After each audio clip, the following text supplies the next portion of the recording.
The entire sermon this morning is found on the insert in your bulletin. So that saves time. And the reason I put it on the insert in your bulletin is not because it's particularly profound, but because it might be the sort of thing that's useful. That I'm not expecting you to memorize my sermon this morning as I go, but I'm hoping you're going to use it as time goes on. So the reason I'm doing that is because the world is shifting right now, because all of these people are coming into town. All of these new students are coming into town, and some of you might be getting new colleagues, and there's just all these new people. And as you're talking to these new people and getting to know some of them, they might ask you, so you're part of a Church of the Brethren. What kind of thing is that? Or, so I hear you're like Mennonite or something. What do Mennonites believe that's different from all the other churches? And so I thought this morning we would just go over some of the things you might say if or when that question comes up. And this is my list, and you might have a different list. But anyway, here's the list. So the title of the sermon is The Basics of Anabaptism. And so the first question is, so what is Anabaptism? And the simplest answer is that Anabaptism is just a word so we can talk about the Church of the Brethren and the Mennonite Church at the same time.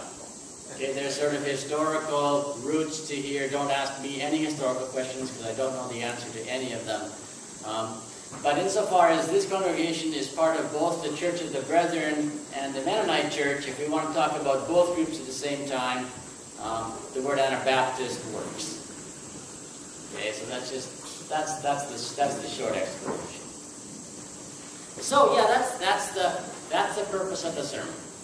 When someone asks you that question, what might you say? And so I invite you to take this bulletin insert and put it up on your fridge or somewhere, right, just to remind yourself, so that when this comes up, right, you've seen this and you know roughly what the answer is. We could ideally start with history. We could start with Anabaptist history and the roots of the Mennonite Church and the roots of the Church of the Brethren, but like I just said, I don't know anything at all about history. And if my children who were here, they would be horrified that I would even attempt such a thing. God once directly intervened in whether to make sure I did not do a lecture on Anabaptist history. So that's how God feels about me talking about history too.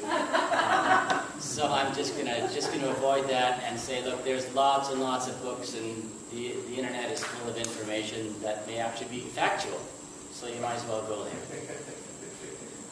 So when people ask you that question, it's important to understand that there's nothing particularly unique about Anabaptism.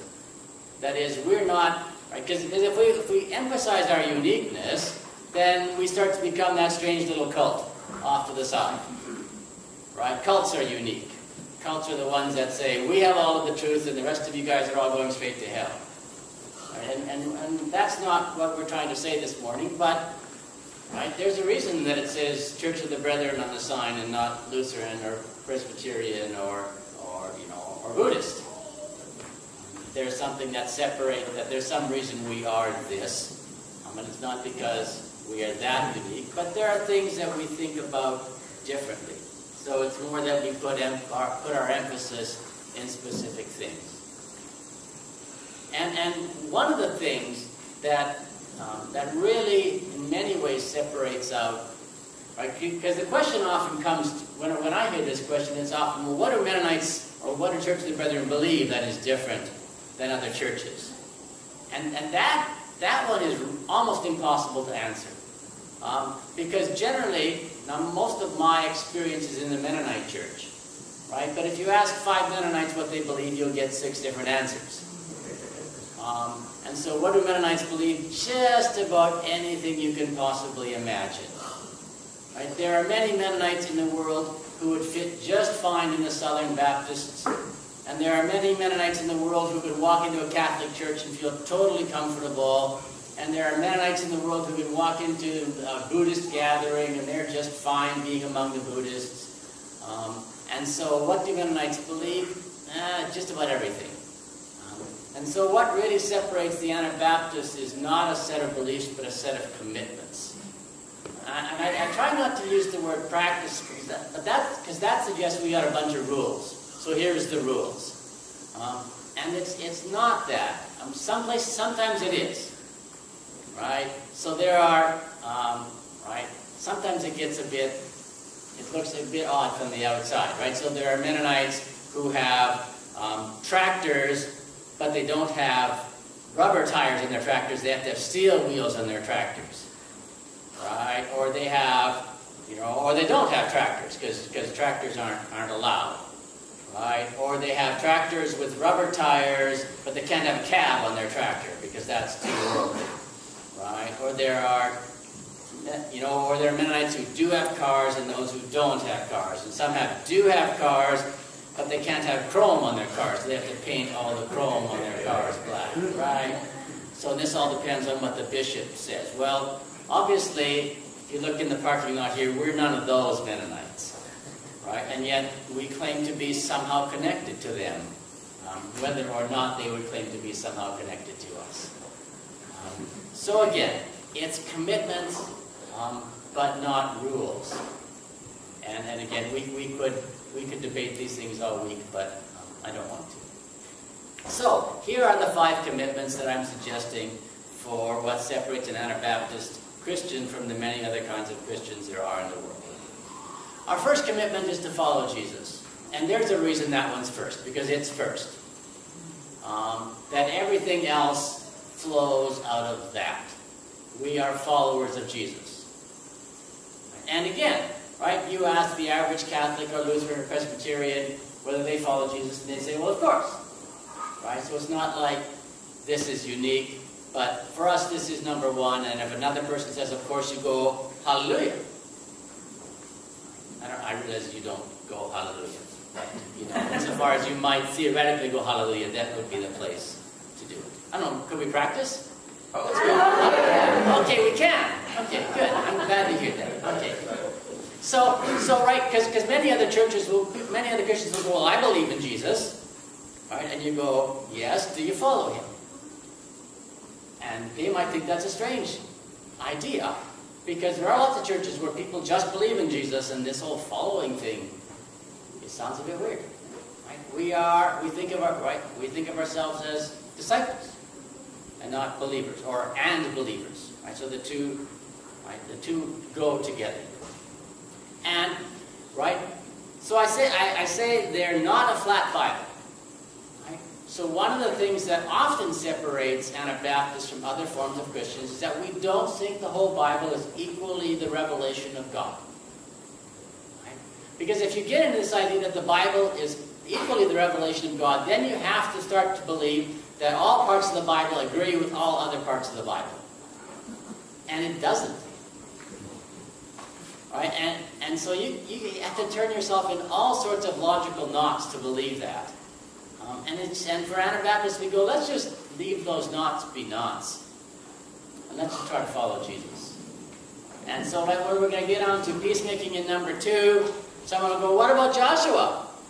What about the book of Joshua? And I go, yeah, that's Joshua. I'm a follower of Jesus, not the follower of Joshua. I'm a follower of Jesus, not a follower of Moses.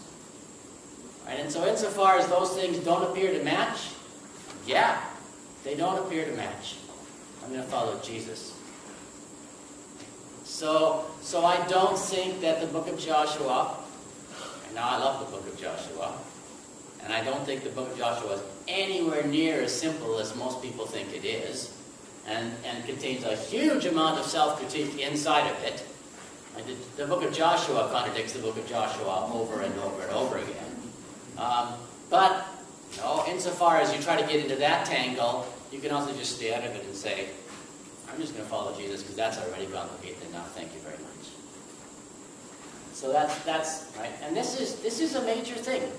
Right? This is one thing that people might look at you funny if you try to explain that, and you might not want to. Right? And even when we get to the New Testament, it's not like the New Testament is all equally revelatory. Yeah, that's the word. Right? That we're going to go with Jesus rather than Paul. And we did that, for example, in the big fight we had not so many years ago over whether women could be in the pulpit. And traditionally we said, oh no, men have to be in the pulpit, women can't, because Paul said blah, blah, blah, blah, blah. Because Paul said lots of things about women in pulpits and women in leadership on both sides of the issue. Right? And after a while we went, yeah, but we're followers of Jesus, not followers of Paul. And insofar as Paul interpreted Jesus for us, maybe he got it right, maybe he didn't sometimes. Right? So we're just going to stick with Jesus, and Jesus didn't have any rules about women in leadership. He seemed to be quite fine with women disciples. So we're going to go that.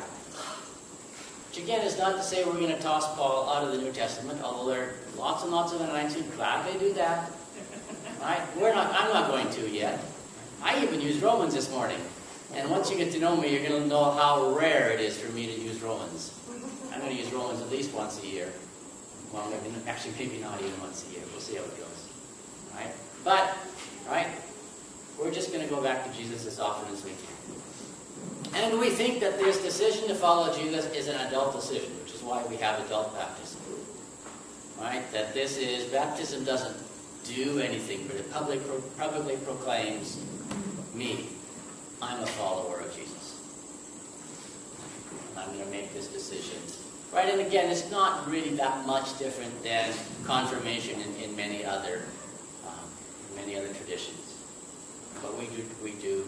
So I don't know if you even know this, but there's a baptismal font right back there, which hopefully we're going to use sometime.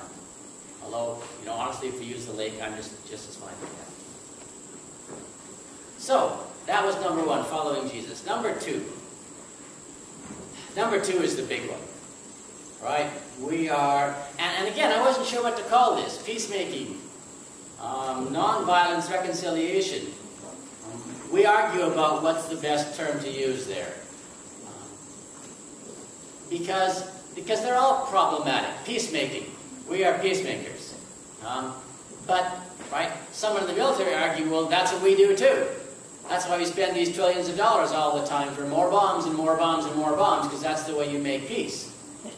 Right? And we just got to keep bombing in Libya. And I don't know how many nations in the world right now the U.S. is actively bombing, but for us Mennonites, the answer is always too many. One is too many. And the more we spend on it, the more we're tempted to use it. And so, why don't we just stop already? And it's not that simple, but it's partly that simple. And cell phones. Oh no, nothing about cell phones. Right? So peacemaking is a tricky topic. Why don't we use non-violence? Well, non-violence is also tricky because that only talks about what we're against, not what we're for. And sometimes it's better to talk about what you're for rather than what you're against, because we're not primarily a group of people who's against something. We're primarily a group of people who's for something. Right? We're for, well, we have a peace land, but again, the military will say, well, yeah, we're for peace too. Right? So there's something about how you get there that is part of the issue. Right? And so increasingly people are talking about reconciliation. Right? That we are people of reconciliation. We work toward reconciliation between humans and God and between humans and each other. Right? Because it's not enough just to stop shooting. Right? The next step is to become brothers and sisters. That's the hard work. Now again, right, human history tells us that stopping shooting is sometimes the really hard work. Right? But that's just step one, and if you don't do step two, then you're going to go back to the shooting sooner or later, one way or the other. Right? And so this is where, right, we, again, go to the book of Mark that was read this morning. And it's very hard, right, for Christians who are serious about participation in war, for them to take Jesus very seriously. Right? Take up your cross. And the alternative, take up, right, and in Jesus' day, the cross and the sword were sort of the opposites. Right? Take up your cross, not take up your sword. Right? Be on the receiving end of suffering rather than on the giving end of suffering, is what take up your cross means. It's a means to an end. Right? And we are going to spend all of fall talking about the Sermon on the Mount, which is really the key chunk in there for following Jesus and also for nonviolence reconciliations, right? So number 2 follows naturally and logically and easily out of number 1. The beautiful thing is that we are not nearly as unique as we used to be.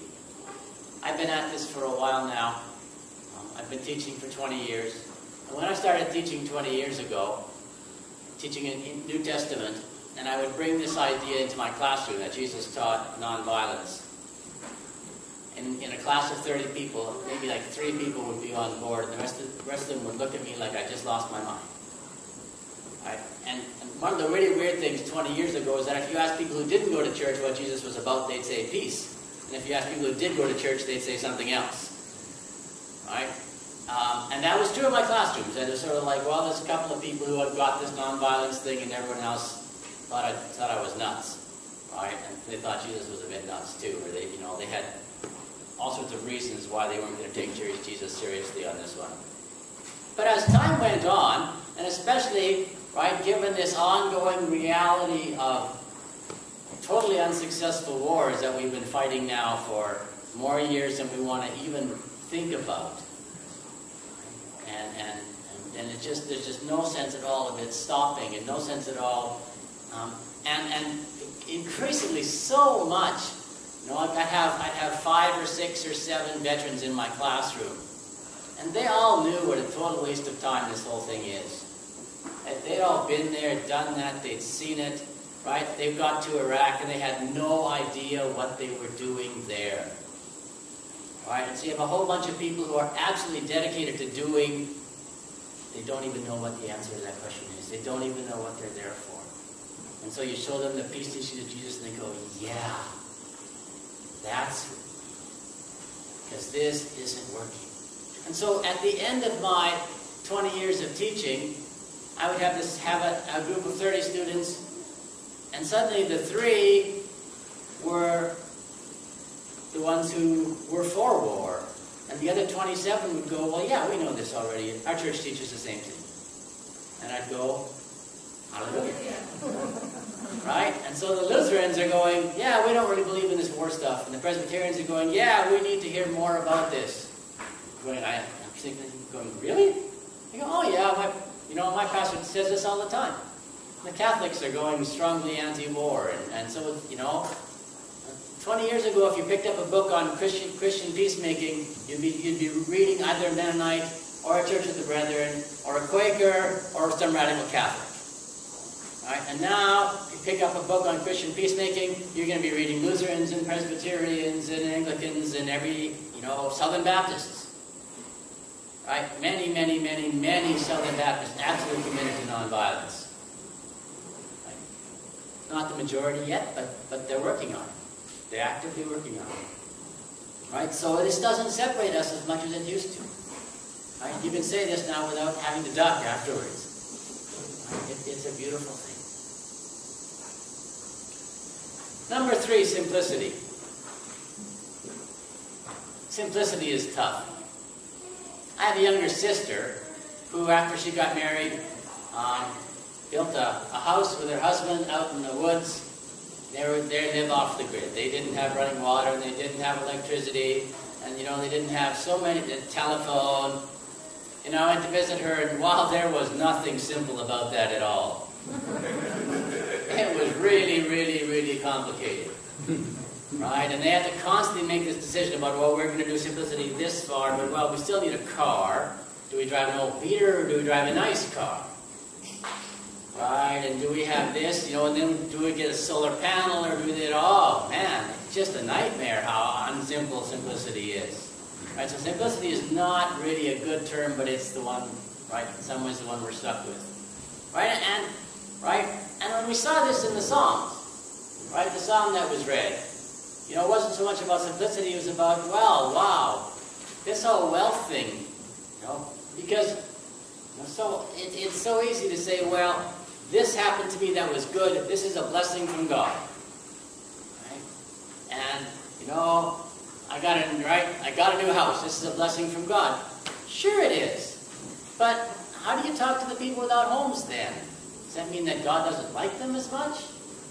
Right? There's nothing simple about simplicity. But there is something really important about recognizing that wealth isn't necessarily a gift.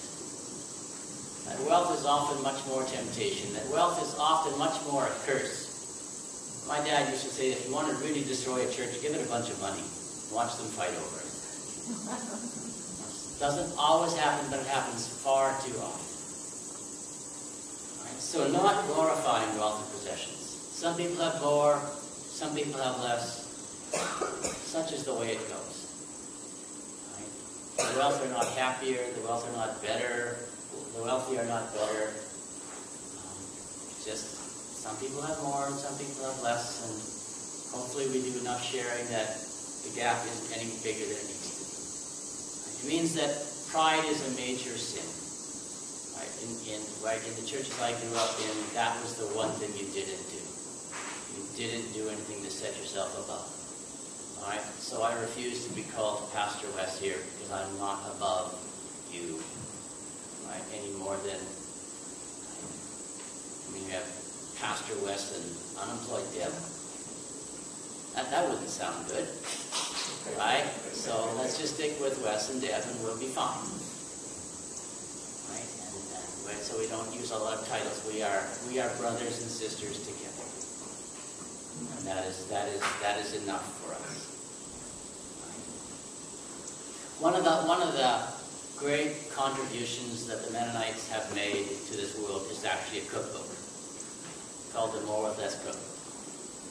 And one of the things we found in Africa is that missionaries across Africa knew the More with Less Cookbook. They didn't know necessarily it was Mennonite, but they knew the cookbook.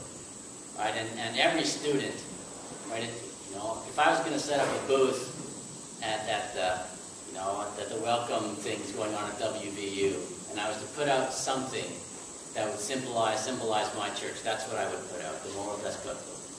Right? Every student should have a More with Less Cookbook. Because you can, go out and eat takeout pizza and takeout Chinese and, get fat and lazy if you want to. Or for almost no extra work, you can prepare your own food that's cheap and delicious and nutritious. Right? And that's with nice and simple ingredients. Right? Not so much the tarragon vinegars and the imported this. It's all just nice, simple, nutritious food. That's the kind of people we want to be. Number 4 is service. And again, this is not something that separates us, but it's just something that is important.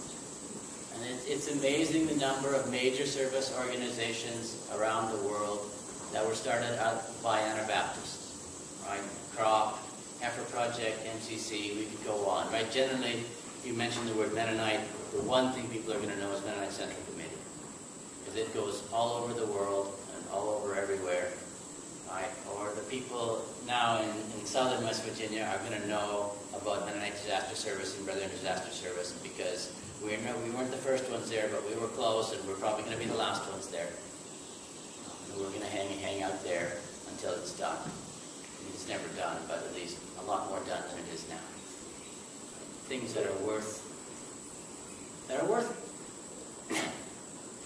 being humbly proud of. And number 5 is community. And 5 is community because we do all this together. Right? It's not me and Jesus, it's us.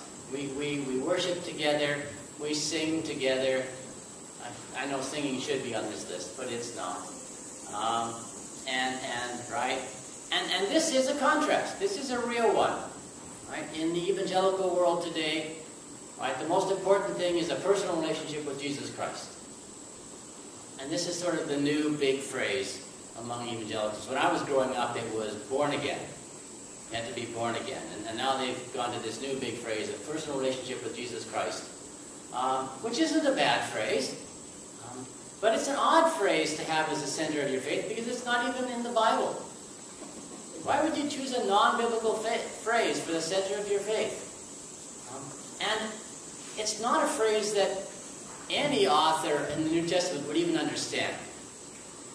If you told Paul personal relationship with Jesus Christ, I think he'd look at you like you were nuts. right? Because we are the body of Christ. And if the hand is all by itself and says, right, I mean, he's got a whole chapter in Corinthians about how dumb an idea that is. Right? So Paul would go, didn't I just write something about this? Like, just about every letter I wrote? Like, we do this together. Right? Jesus didn't call 12 disciples and then send them away and say, go have a personal relationship with me off by yourself. Disciples came to Jesus together. They went out together. They came back together. Right? They became a group. They stayed as a group. Right? Paul went around and started groups. So we do this together.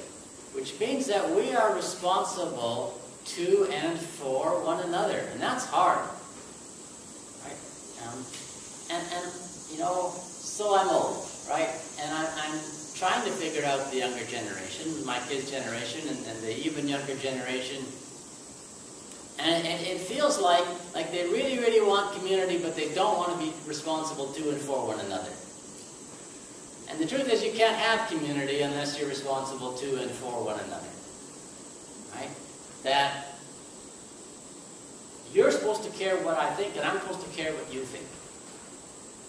Right? And when you see me doing something dumb, right, your job is to come and talk to me, not to each other. Right? Or not to your neighbors. Right? And when I see you do something well, we should celebrate that together. When we do something well. And we should do things, right? We're going to keep working on that this fall, just doing more things together. Right? Sometimes just fun things, sometimes more service things, sometimes more, but just together, because together is important. So that's the whole list. That's my list, and I invite you to contribute things to this list. So I invite you to take this home, put it on your fridge, and write down 6, 7, and 8 that you want, so that, again, when somebody asks you the question in these next few weeks or months, you don't have to scratch your head or puzzle for an answer. There it is. So I invite you to take a minute, take out a pencil if you've got one, and scratch down 6, 7, and 8 for yourself. Circle the ones you like, stroke out the ones you don't, and offer this time to God.